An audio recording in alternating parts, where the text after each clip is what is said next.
نہیں معاملہ کراچی کا ہے تو آپ نے روکا ہے کچرا اٹھانے سے, آپ نے کہا کہ انفورسمنٹ کرواؤ, کس نے کہا ہے؟ میں نے کروائی ہے. اور بڑی امپورٹنٹ ہے, دیکھیں علی زیدی صاحب آپ خود ایم این اے ہیں, آپ کو کراچی کے لوگوں نے ووٹ دیا, سی ایم سندھ ہیں, تو اس بات ہم چاہ رہے ہیں نا کہ ٹرانسفارمیشن کمیٹی میں تو آپ لوگ دونوں ممبر ہیں نا, تو وہاں پہ آ کر کچھ اس کا افہام و تفہیم حل کیسے ہوگا؟ یعنی آپ لوگ ون آن ون آمنے سامنے بیٹھیں گے؟ یہ ہے کہ قانون جو ہے حرکت میں آئے, جی آئی ٹی ان کے اوپر بنی ہوئی ہے, ان کو اٹھا کے ان کے کرمنل کیسز ہیں, ہر روز زہر بلوچ کو یہ فارغ کر رہے ہیں, اس کے خلاف پروسیکیوشن نہیں کرتے, یہ کرمنلز ہیں. جب تک قانون کی بالادستی نہیں ہوگی اسی طرح کے کرمنل آفس میں بیٹھے رہیں گے, یہ اس کا حل ہے, باقی ساری منافقت ہے. اچھا, لیکن ٹرانسفارمیشن از ویری امپورٹنٹ, جو آپ نے کہا نا کہ ڈیوالو کریں, نیچے کی سطح پہ لے کر آئیں. آپ بھی بحری امور کے وزیر ہیں, کراچی میں ہی آپ کا زیادہ اس میں اثر و رسوخ دائرہ اختیار بھی آ جاتا ہے, تو اس معاملے کو یعنی کوئی بیچ میں کسی کو آنا پڑے گا, کیسے حل ہوگا؟ میں کیا کر رہا ہوں کہ میں نے تو کر دیا, یہ اپنا کام کر لینا, صرف جو جس بات کی یہ رسی ہیں بنے میں, جس بات کی تنخواہ لیتے ہیں وہ کر لیں, باقی مجھے کیا کرنا ہے؟ میں کیوں بیٹھوں میٹنگ میں؟ میرا کیا کام ہے کہ کچرے کی بات کروں؟ انہوں نے خود ٹھیکہ لیا ہوا ہے سندھ سالڈ ویسٹ بنا کے, تو کریں نا پھر صاحب, ان کو روکا کس نے بھائی؟ اچھا, جو آئندہ آنے والے سمجھا دیں, آپ کا کام اینکر بننا ہے, آپ اینکر ہیں, اور آپ اگر اینکر نہیں بن رہے تو آپ کو پھر چھوڑ دینا کام.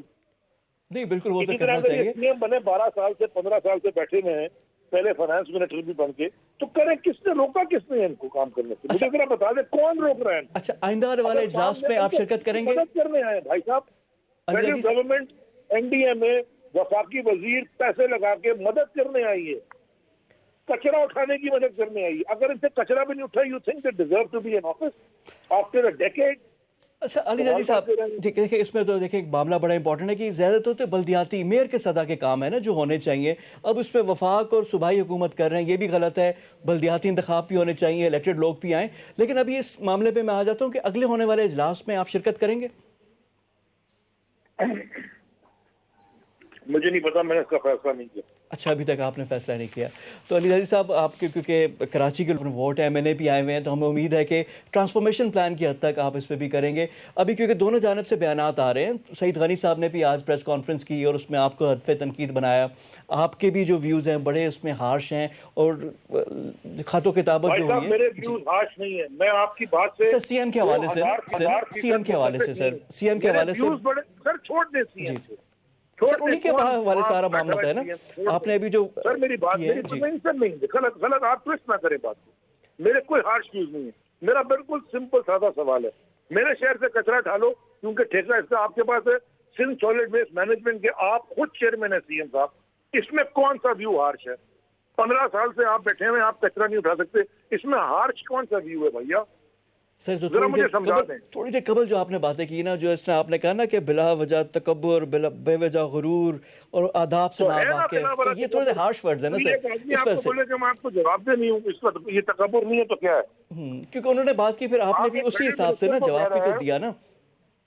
کیا آپ نے جواب بھی تو پھر اسی حساب سے دیا نا کہ پھر میں کیا اپنا ٹائم ضائع کرنے, یعنی آپ کی طرف سے بھی وہ سر میں نے سوال پوچھا کہ سر یہ کب کریں گے, وہ کہتے ہیں میں آپ کو جواب دے نہیں ہوں, تو پھر جو میں وہ ٹائم ضائع کر رہا ہوں, اور کیا کر رہا ہوں؟ نہیں میں کہ جوتے چاٹوں جا کے اس کے کرمنل کے, کیا کروں, کیا چاہتے ہیں آپ؟ ٹھیک ہے. اچھا, اب یہ تو میں کوئی یہ مراد علی شاہ نہیں ہوں کہ زرداری اور ردی جیسوں کے جوتے چاٹ کے سی ایم بن کے بیٹھا ہوں کرپٹ لوگوں کی.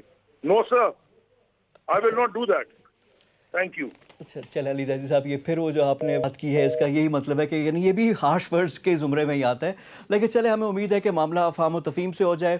بہت شکریہ آپ کے ٹائم کا. ہمارے ساتھ موجود تھے وفاقی وزیر علی زیدی صاحب, یہ میری ٹائم افیئرز کے وزیر ہیں, ان سے ہماری گفتگو ہو رہی تھی, اور معاملہ تھا سی ایم اور علی زیدی کے مابین تھا, کیونکہ میٹنگز میں جو ان کے درمیان ورڈز ایکسچینج ہوئے, اس کے بعد خط و کتابت ہوئی. پرائم منسٹر کو پہلے خط لکھا سی ایم نے, اس کے بعد علی زیدی صاحب نے بھی خط لکھا. تو یہ معاملہ اور سوال ہے کراچی کا ٹرانسفارمیشن پلان ایٹ سٹیک ہے. میٹنگز ہوتی ہیں, وفاق کی طرف سے علی زیدی صاحب پی ٹی آئی کے رہنما بھی ہیں, وہ بھی شریک ہوتے ہیں, وفاقی وزیر بھی ہیں, سی ایم سندھ بھی وہاں پہ ہوتے ہیں. تو کراچی کے معاملے پہ ہمیں امید ہے کہ کوئی افہام و تفہیم ہو جائے گی اور ٹرانسفارمیشن پلان آگے بڑھے گا. یہاں پہ وقت ہو گیا ایک بریک کا. بریک کے بعد آ کر گفتگو کا سلسلہ جاری رکھیں گے. Stay with us.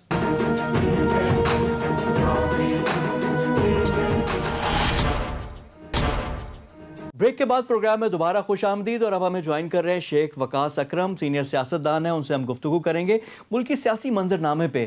شیخ صاحب السلام علیکم and welcome to the show.